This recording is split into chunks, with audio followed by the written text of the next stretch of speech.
Kalau di usia 40 tahun itu manusia itu masih di dalam urusan kerugian, manusia itu masih belum menemukan jati dirinya. Kalau dalam mungkin bahasanya masih merugikan orang lain, masih berbuat jahat. Dalam artian berbuat jahat itu merugikan orang lain bukan berarti lalu membunuh dan sebagainya, enggak, tetapi masih belum menemukan jalan ihdinas siratal mustaqimnya, jalan lurus di dalam kehidupannya. Maka itu Allah itu nek zaman biyen itu ngondo layangan wis males ditataske, carane apa ditataske kuwi benange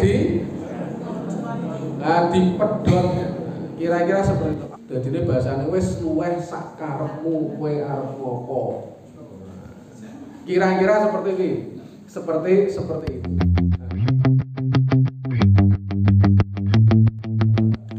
Tadi kami mengutip surat yang sering dibaca ketika kita melaksanakan sholat, apalagi sendirian, surat Al-Asr. Saya bacakan artinya demi masa. Sesungguhnya manusia benar-benar berada di dalam kerugian, kecuali orang yang beriman dan mengerjakan amal soleh dan nasihat menasihati supaya mentaati kebenaran dan nasihat menasihati supaya menetapi kesabaran. Ayat ini terdiri dari 3 ayat. Imam Syafi'i, salah satu imam mazhab, akan menyampaikan, seumpama Allah itu tidak menurunkan kepada makhluknya hujah atau mungkin ayat-ayat di dalam Al-Quran, kecuali surat ini, niscaya surat Al-Asr ini telah mencukupi untuk memberi petunjuk kita semua. Jadinya Imam Syafi'i itu menyampaikan kalau sekiranya di dalam dunia ini Allah itu menurunkan 3 ayat ini atau 1 surat Al-Asr ini, cukup itu menjadi petunjuk bagi kita semua. Ya mungkin kasarannya serasa maca ayat liyane ya, tapi kira-kira itu yang disampaikan oleh Imam Syafi'i. Bapak Ibu yang hormati, kami akan mengupas enteng-entengan berkaitan dengan surat Al-Asr ayat 1 sampai 3 ini.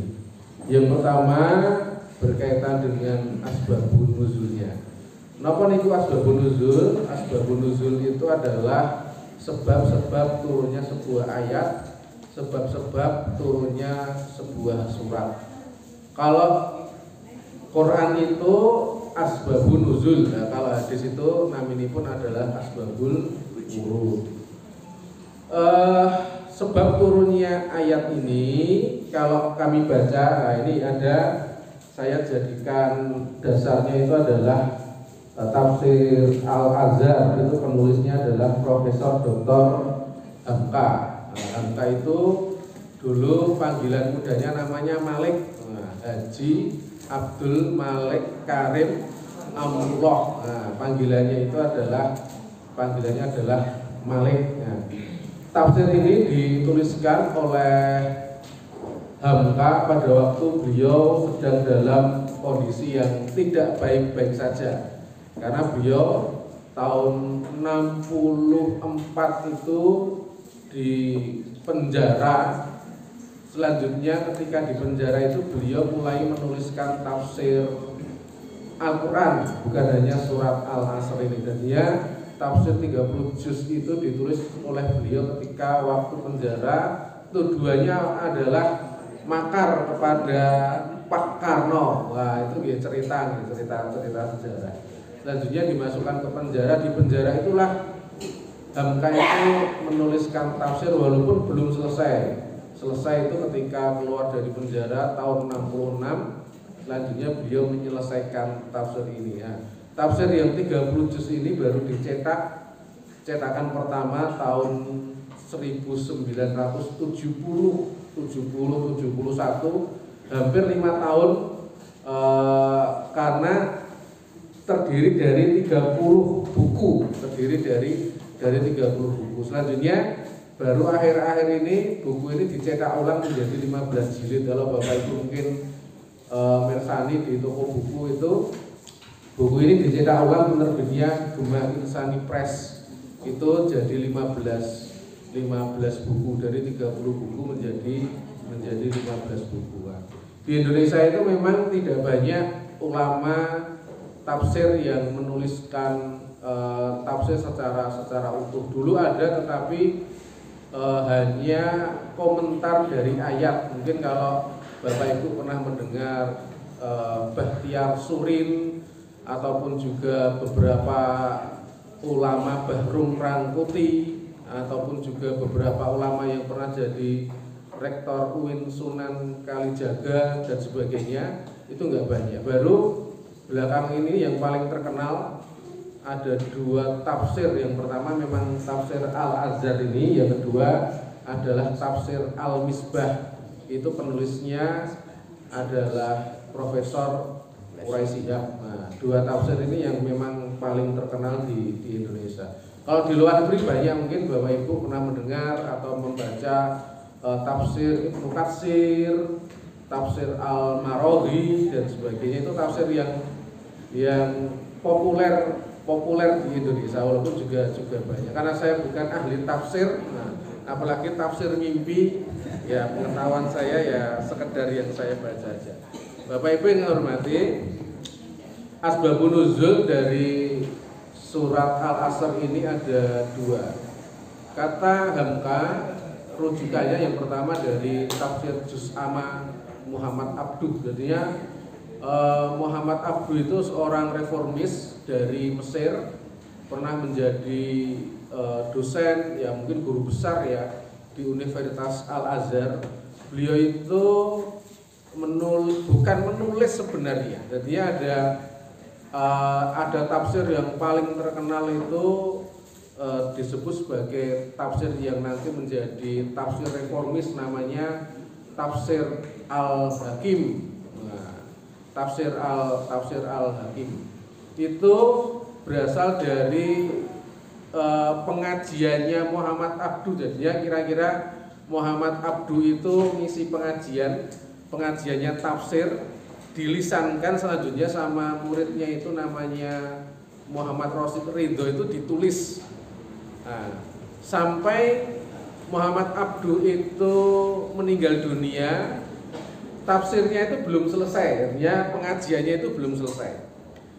Selanjutnya sama Muhammad Rosid Ridho itu diselesaikan sehingga memang dari 30 juz itu, walaupun tidak sempurna jadi 30 kitab itu, tafsir Al-Hakim itu ditulis oleh 2 orang dalam buku, dalam kitabnya. Yang pertama adalah Muhammad Abduh, yang kedua adalah Muhammad Rosid Ridho.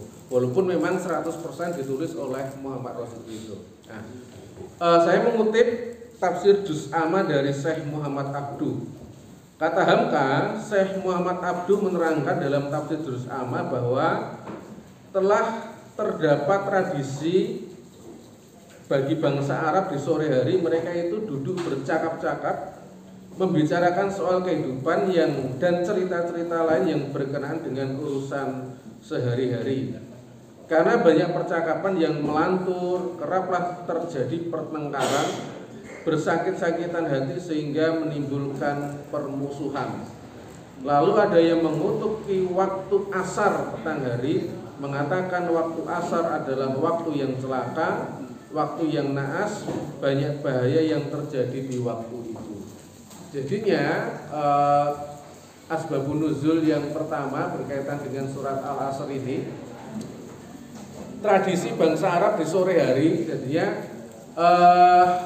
wal asr itu memang terjemahannya ada 2. Yang pertama adalah demi masa, yang kedua adalah demi asar atau demi waktu asar. Nah, Muhammad Abduh menyampaikan bahwasanya bagi beliau wal asr itu adalah terjemahannya atau maknanya adalah waktu asar. Kenapa seperti itu? Karena itu turun ketika dulu tradisinya orang Arab, mungkin juga orang Jogja, ya mungkin jarang-jarang. Itu ketika waktu asar ya bukan berarti lalu adzan asar, itu kan belum ada. Karena ayat ini, surat itu turunnya di Makkah ya. Maka ketika Nabi berdakwahnya sulit, berdakwahnya mungkin perintah sholat pun juga belum ada, perintah melaksanakan sholat pun juga belum ada. Tapi saya belum memahami berkaitan dengan itu. Pada waktu asar itu orang Makkah itu sering kongko, mungkin baru kerja kesel leren, ngobrol-ngobrol di rumahnya. Nah, sebenarnya tradisi ngobrol-ngobrol kongko itu bisa terjadi bagi bangsa Arab. Mungkin walaupun pulau deleng pernah haji gitu, tetapi kalau dilihat dari rumah-rumah orang Arab itu rumahnya itu kan mirip kabilah-kabilah ada di sini, bentuk suatu perkampungan yang rumahnya satu sama lain berdempet-dempetan, benteng dengan tiang Jogja omahe duwe ana setengah hektar. Orang Mekah rumahnya kecil-kecil kecuali yang memang juragan-juragan, sehingga tradisi mereka setelah kerja keluar rumah itu nggih kepanggih kalian tonggo. Nah, kalau orang Jogja, orang Bantul kan seringkali keluar rumah kepanggih kalian ayam, kalian kambing, kalian sawah. Kalau orang Arab nggak ada itu. Mereka tradisinya keluar rumah ya ketemu tonggo teparo dan sebagainya. Sehingga tradisi ngobrol, tradisi kongko, mungkin kalau bahasanya anak muda sore-sore ngopi-ngopi, nah itu ada. Nah, pada waktu sore hari itu mereka ngobrolkan, dan ternyata seringkali dalam obrolan itu sesuatu hal yang negatif itu terjadi. Mungkin obrolannya itu ramutu, ataupun juga sering ada fitnah. Wah, kalau mungkin wong Jawa ya gosip, digosok makin sip dan sebagainya. Ini ibu-ibu nih sore-sore katanya, wah ternyata gosip, nah kira-kira seperti itu. Sehingga dikutuklah yang namanya waktu asar ini, dikutuklah yang namanya adalah waktu asar ini. Sehingga bagi sebagian orang Arab yang kabilah-kabilah yang ada di Mekah, ya khususnya Arab tapi yang ada di Mekah itu, bahwasanya waktu asar itu adalah waktu yang celaka, waktu asar itu adalah waktu yang tidak baik. Nah, lalu turunlah surat ini. Surat ini turun langsung tiga ayat menjadi surat Al-Asr ini, menyampaikan bahwasanya demi waktu asar itu ya sebenarnya waktu itu sama aja. Waktu itu tidak ada yang buruk, semuanya adalah baik gitu. Nah, tafsir yang pertama. Tafsir yang kedua, kata Hamka yang dituliskan adalah tafsir yang lain demi masa seluruhnya ini, waktu-waktu yang kita lalui dalam hidup kita, zaman demi zaman, masa demi masa. Dalam bahasa Arab Al-Asr juga sebutannya adalah waktu yang dilalui oleh kita semua, baik suka, duka, naik turun, masa muda, masa tua, ada masa hidup atau masa yang lain, adalah masa yang menjadikan kita selalu ingat bahwasanya di dalam kehidupan ini ada kehidupan yang silih berganti, dan semuanya itu ditentukan oleh Allah Subhanahu wa Ta'ala. Tidak ada yang buruk berkaitan dengan semua masa tersebut. Bapak Ibu yang hormati, tafsir yang kedua adalah demi masa itu. Ini demi masa, nah, bukan demi waktu asal. Tafsir yang kedua dalam tafsir Al-Azhar ini adalah demi masa ini adalah memang adalah demi waktu, yang waktu itu semua orang itu punya kenang-kenangan terhadap waktu tersebut, dan ketika kenangan itu baik itu maka kita bisa mengambil hikmahnya, ataupun juga kenangan itu buruk maka kita juga bisa mengambil hikmah berkaitan dengan waktu yang telah kita lalui ini. Nah, tentu kita semua memiliki pengalaman-pengalaman berkaitan dengan kehidupan yang kita lalui tersebut. Mungkin baik di masa kecil ataupun masa remaja, ataupun masa dewasa, ataupun sekarang masa apa nih? Lansia. Ataupun masa lansia yang selalu diingat, dan itu ada hikmah yang diperoleh dari masa yang diingat tersebut. Nah, kalau mungkin diibaratkan manusia mengalami masa kehidupan ini, ada terminal kehidupan penting yang dilalui oleh manusia.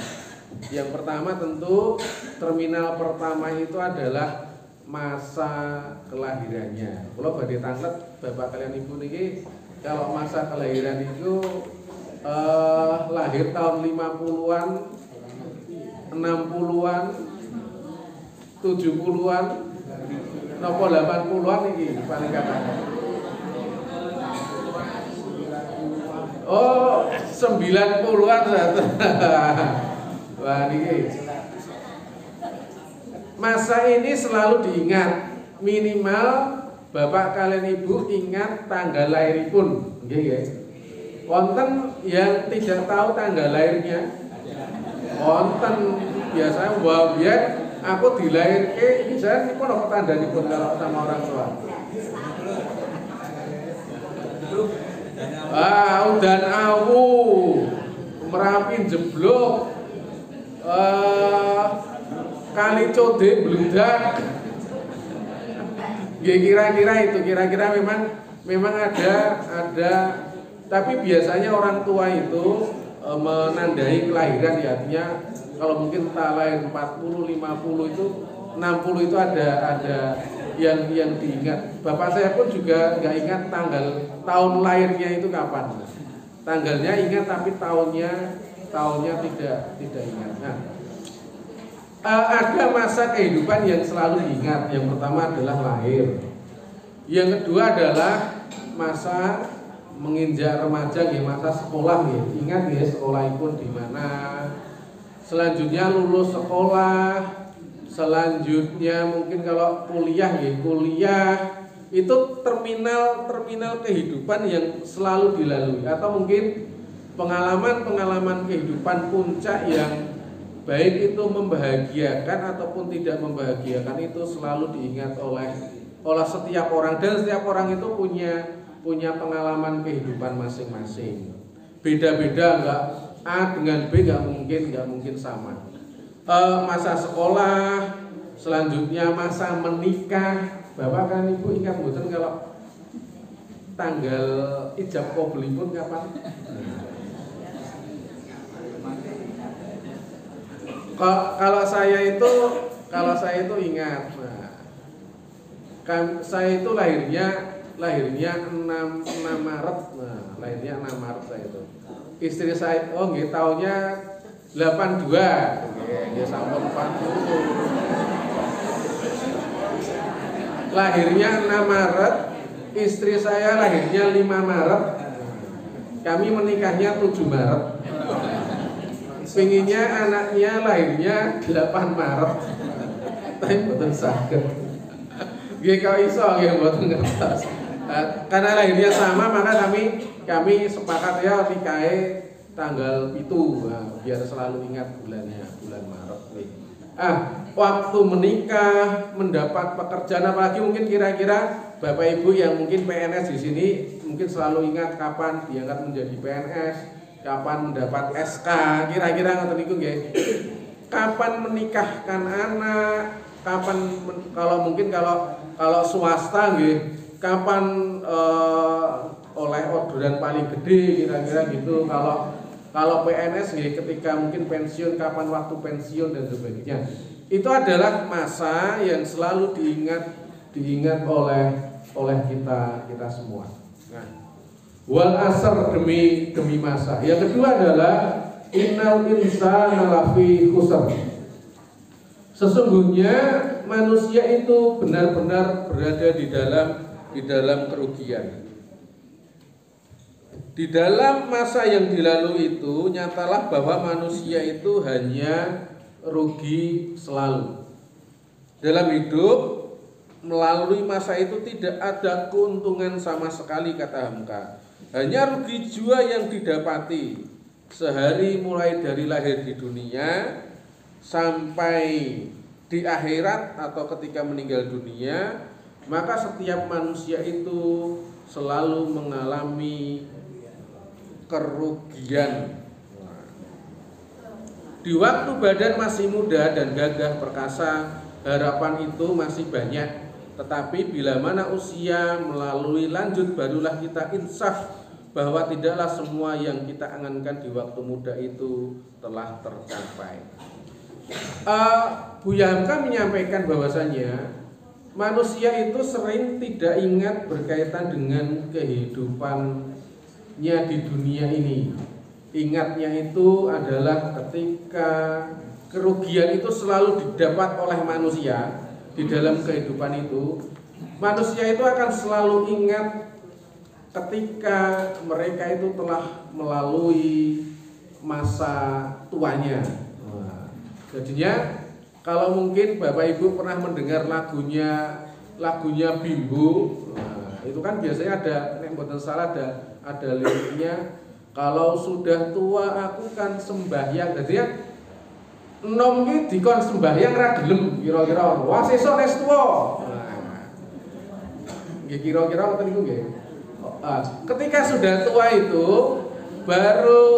baru merasakan bahwasanya usia muda itu dulu itu akhirnya orang tua itu nek bi, yang selalu disampaikan adalah nek biyen. Anak muda itu selalu akan menyampaikan sesuk aku arep. Nek wong tua menyampaikan nek biyen. Ketika sudah sampai nek biyen itu baru ingat bahwa saya wah nek biyen kuwi aku ket SMP wis salat iki mesti salatku wis saiki mesti wis apik bacaane. Nek aku biyen iki ora nakal, kira-kira ngoten niku ya wah anakku saiki ora nakal. Biasanya kan nurun kira-kira gitu. Sehingga memang kata Hamka itu sesungguhnya manusia itu berada di dalam kerugian itu ditafsirkan bahwasanya memang di dalam masa kehidupan yang panjang itu, walaupun kalau orang Jawa urip kuwi mung mampir ngombe, urip kuwi mampir ngombe. Jadi fase di dalam hidup dunia itu adalah amatlah singkatnya. Fase yang lain lebih panjang lagi. Tetapi memang ketika kita hidup di dunia itu merasakan ya waktu itu tidaklah sedikit tetapi juga lama sekali. Pada waktu usia muda itu kata Hamka itu sering orang itu terlena terhadap apa yang dirasakannya. Baru ketika mencapai usia senja maka orang itu baru bisa merasakan bahwasannya ada sesuatu hal yang sakjane kira-kira nek mbiyen aku ngene maka aku bisa melakukan hal yang banyak. Memang di dalam Quran ini banyak sekali berkaitan dengan orang itu mengingatkan berkaitan dengan waktu ya. Kalau dalam surat ada surat Al-Lail, ada surat Al-Fajr, waktu fajar, ada surat Ad-Duha, ada surat Al-Asr dan sebagainya. Tetapi dalam Quran itu ada usia yang dituliskan di dalam Quran. Usianya itu adalah usia 50 tahun itu enggak dituliskan dalam Quran. Usia 10 tahun enggak dituliskan dalam Quran, usia 20 enggak dituliskan, usia 30 enggak dituliskan, yang dituliskan itu adalah usia 40 tahun. Dalam Quran ada ayat berkaitan dengan arba'ina sanah, berkaitan dengan usia 40 tahun. Kenapa kok usia 40 tahun itu penting? Nah, memang usia 40 tahun itu adalah usia penanda dari manusia yang pertama berkaitan dengan kedewasaan. Kalau dalam usia psikologi memang Usia 40 itu kira-kira udah dewasa penuh ngoten niku.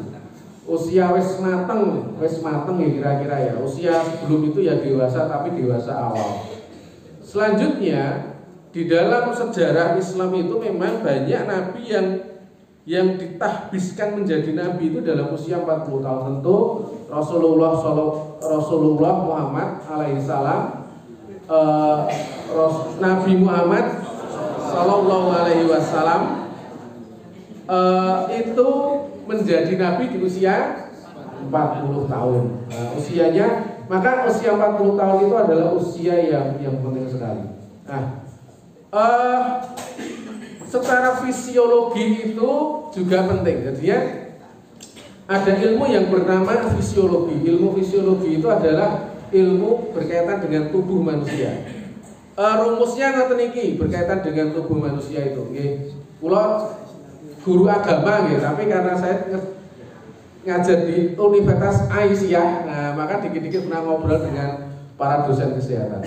Dalam ilmu fisiologi itu sebelum usia 40 tahun ketika organ kita itu rusak maka digantikan oleh organ yang lain. Contoh nggih, mungkin ada sel kita itu yang mati jumlahnya 10, maka ada sel baru jumlahnya 10 itu tumbuh. Nah, tetapi ketika sudah usia 40 tahun, sel fisiologi itu tidak seperti itu rumusnya. Ketika ada sel yang mati jumlahnya 10, nanti digantikan dengan jumlah sel yang jumlahnya 7. Makin naik usia, sel 10 mati jadi 5. Makin naik usia, sel mati 10 jadi kira-kira 3 dan sebagainya. Sehingga memang usia kesehatan manusia itu jadinya mungkin seperti kalau grafik itu naik gini. Usia 10 naik 20, 30, sampai 40, 41. Kalau sudah 42, 43 itu udah mulai turun. Nah, itu bisa dibuktikan oleh kita semua. Bapak Ibu pasti merasakan dulu ketika muda usia 20 selawe itu numpak motor orang jaketan kira masalah. Neng Bantul, neng Kulon Progo, wis ra masalah. Nek sakniki pripun iki? Itu dirasakan oleh mungkin kira-kira juga yang lain.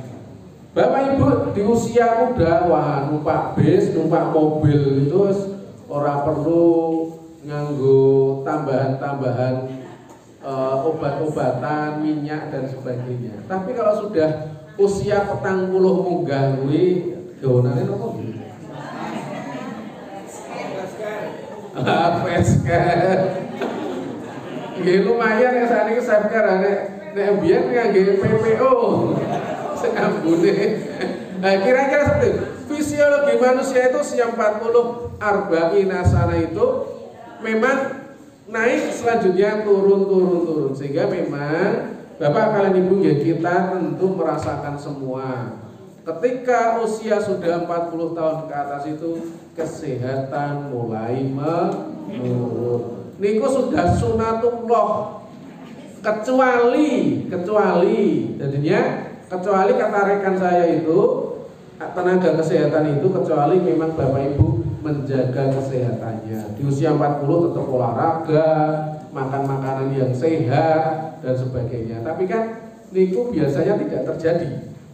Usia 20 selawe kuwi arep mangan ora duit. Usia 40 nek pengusaha ya wis ketok bibik-bibike, nek PNS ya wis mulai duwe jabatan. Nek duwe jabatan artinya gajine tambah nggih. Tambah kesejahteraane nggih mulai tuku apa-apa wis mulai iso. Jadinya kesehatannya makin menurun, kolesterolnya tambah. Ini alamiah mawon, bukan berarti wah biar aku ora iso ngopo-ngopo saiki iso. Nggih mboten ngoten niku. Tetapi memang secara alamiah ketika orang makin sejahtera, usianya juga makin sejahtera itu biasanya berkaitan dengan pola makan dan sebagainya juga mulai tidak terkontrol. Bapak Ibu kalian nanti Selanjutnya, kecuali orang yang beriman dan mengerjakan amal saleh dan nasihat menasihati supaya mentaati kebenaran dan supaya menetapi kesabaran. Ayat yang ketiga itu disampaikan, kecuali orang yang beriman dan beramal saleh. Kalau kita bicara berkaitan dengan amal soleh itu, maka yang paling pertama yang harus kita lakukan adalah memang orang itu diberikan yang namanya kesempatan untuk memperbanyak amal soleh di usia-usia yang produktif ataupun juga usia yang tidak produktif. Ya, usia produktif itu usia kerja, usia tidak produktif ya usia tidak kerja, mungkin usia pensiun dan sebagainya, walaupun tidak produktif secara pekerjaan tetapi bisa produktif secara yang lain dan sebagainya. Sehingga orang soleh tidak hanya beribadah secara ritual saja, namun tolong menolong sesama manusia saja termasuk bagian dari amal soleh kita. Kita hidup di dunia ini hanya untuk beribadah kepada Allah dan untuk mencapai kebahagiaan di dunia dan di dalam akhirat. Kalau di dalam tafsir ini memang berkaitan dengan orang yang beriman dan mengerjakan amal soleh itu merupakan bagian dari kesatuan kehidupan manusia. Orang diberi kesempatan untuk kita melaksanakan kehidupan ini dengan sebaik-baiknya. Sehingga memang ketika kita diberi waktu ini, memang di usia-usia yang kita lalui ini, maka amal soleh itu merupakan sesuatu yang penting. Amal soleh itu tentu banyak hal yang bisa kita lakukan. Nggak perlu kami jelaskan, tentu banyak hal yang bisa kita lakukan berkaitan dengan menjaga amal soleh kita. Baik itu berkaitan dengan urusan hablum minallah, yang kedua adalah berkaitan dengan urusan hablum minanas. Nah, yang paling menarik itu ada sebuah diskusi. Jadinya ada sebuah hadis qudsi yang menyampaikan bahwasanya kembali lagi berkaitan dengan usia 40 tahun tadi.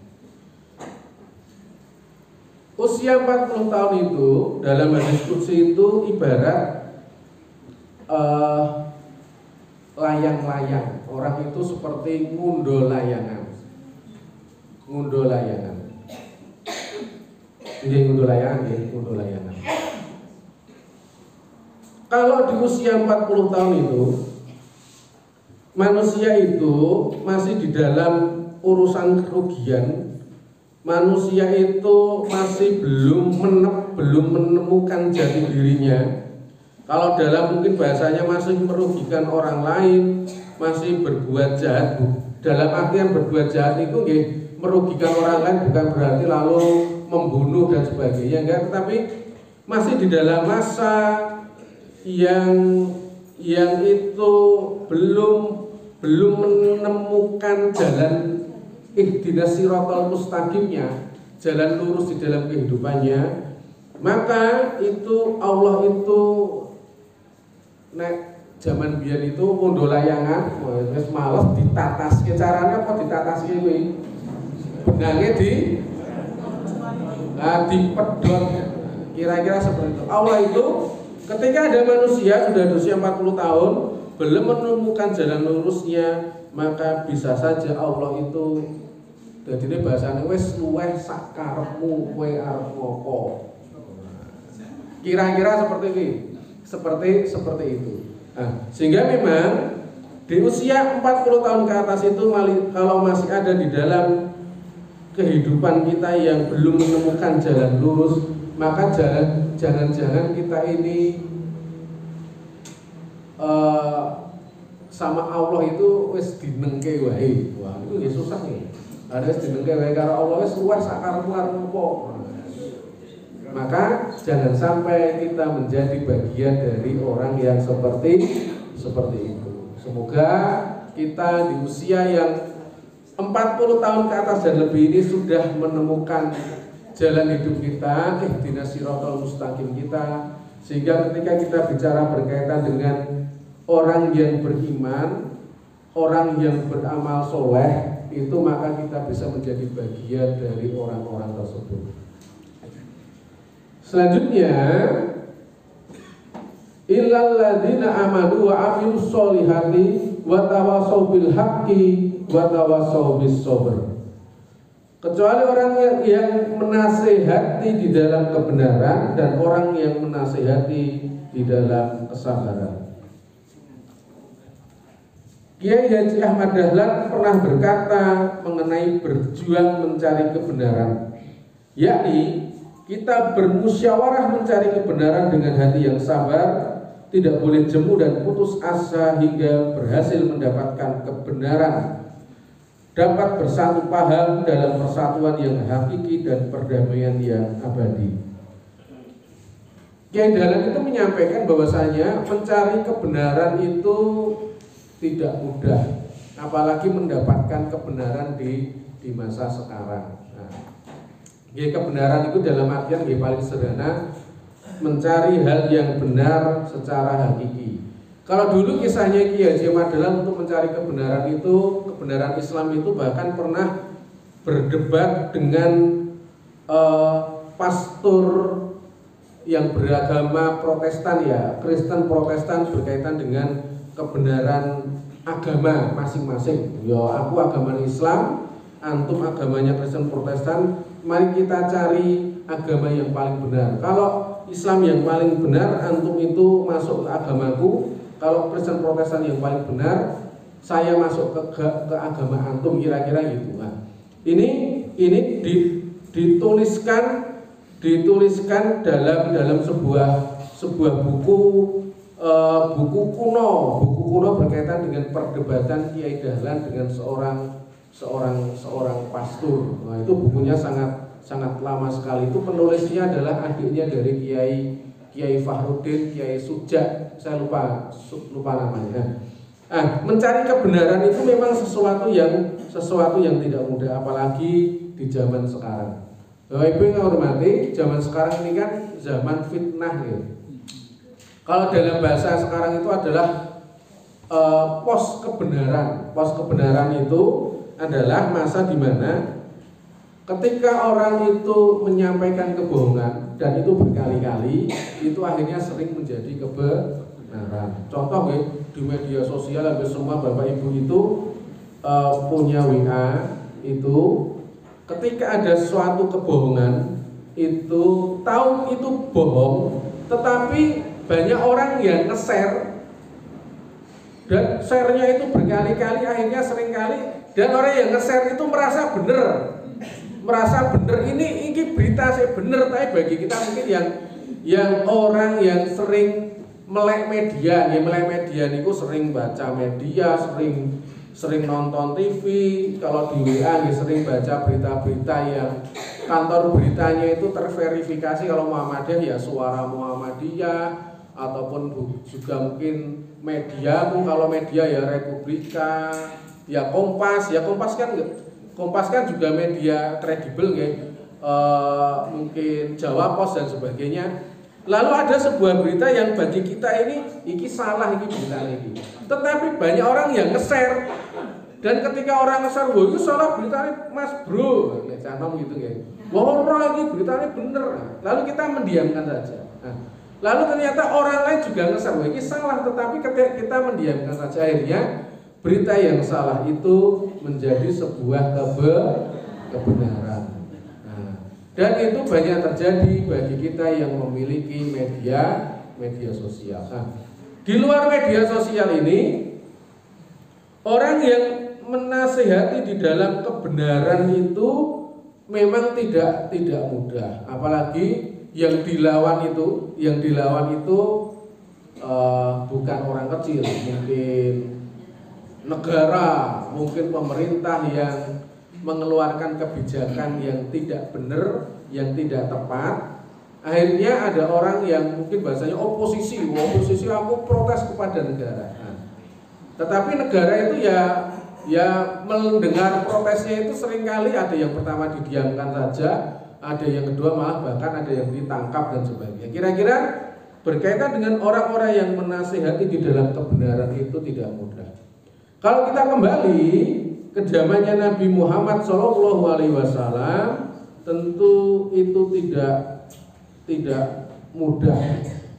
Suatu ketika Nabi itu ketika menyiarkan agama Islam itu, orang Quraisy itu kan memang agamanya kan penyembahnya adalah berhala ya, menyembah paganisme bahasanya, agamanya itu paganisme. Lalu ketika menyebarkan agama Islam kan orang Quraisy itu kan ya yang pertama itu nggak percaya, yang kedua merasa bahwasanya mereka itu secara peradaban itu merasa wah ini ada agama baru, ini musuh baru, wah ini musuh baru ini. Nah, sampai akhirnya orang Quraisy itu mengutus saudara Nabi yang pertama adalah Utbah ya. Diajak Utbah itu sama pemuka Quraisy itu diajak rembukan, Utbah, kamu itu saudaramu itu Muhammad itu coba kamu ajak bicara. Loh, apa? Ya pokoknya ditawari aja. Kalau sekiranya Nabi Muhammad itu mau merubah keyakinannya. Nah, maka Utbah itu diutus untuk ketemu Nabi. Nah, di sekitaran Ka'bah ngobrol. Lalu Utbah menyampaikan, wahai saudaraku, jika engkau menginginkan harta kekayaan sebagai pengganti apa yang engkau bawa atau agama Islam, maka kami siap menghimpun harta kami untukmu. Jika engkau ingin kedudukan, maka kami akan mengangkatmu sebagai pemimpin kami.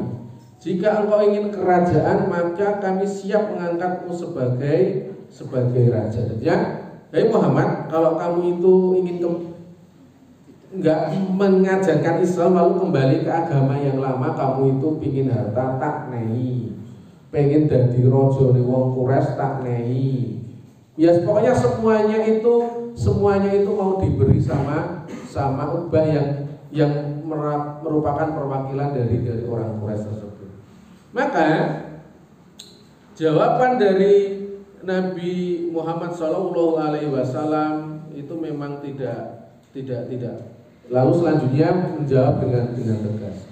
Wahai pamanku, demi Allah, andaikan mereka meletakkan matahari di tangan kananku dan bulan di tangan kiriku agar aku meninggalkan agama ini hingga Allah memenangkannya atau aku ikut binasa karenanya, maka aku tidak akan meninggalkannya. Ini konteksnya tadi berkaitan dengan orang yang menasihati di dalam kebenaran. Selanjutnya orang yang menasihati di dalam kesabaran. Bahwasanya memang tingkatan orang yang menjaga kebenaran, tingkatan orang yang menjaga kesabaran itu tergantung dari makom kita masing-masing. Makomnya Nabi itu membawa risalah agama Islam. Kalau makomnya kita apa? Menjaga kebenaran, sederhana lah. Kalau kita ini kepala keluarga ya pokoknya benar dan sabar itu di tingkat keluarga, atau hal yang sederhana kalau kita ini tingkatnya RW ya tingkat atas lurah, apalagi memang makom itu sesuai dengan tingkatan kita. Mungkin kira-kira kalau Bapak di sini yang aktif di cabang Muhammadiyah, kira-kira makomnya tingkat cabang menjaga kebenaran, kesabaran di dalam tingkat kecamatan dan sebagainya. Sehingga itu memang menjaga kebenaran, menjaga kesabaran itu sesuatu hal yang memang sudah disampaikan oleh Allah dan Nabi Muhammad berkaitan dengan ini. Agar apa? Agar kita menjadi bagian dari pribadi yang ya kalau kita nggak menjaga ini, maka dunia ini tidak akan apa nih?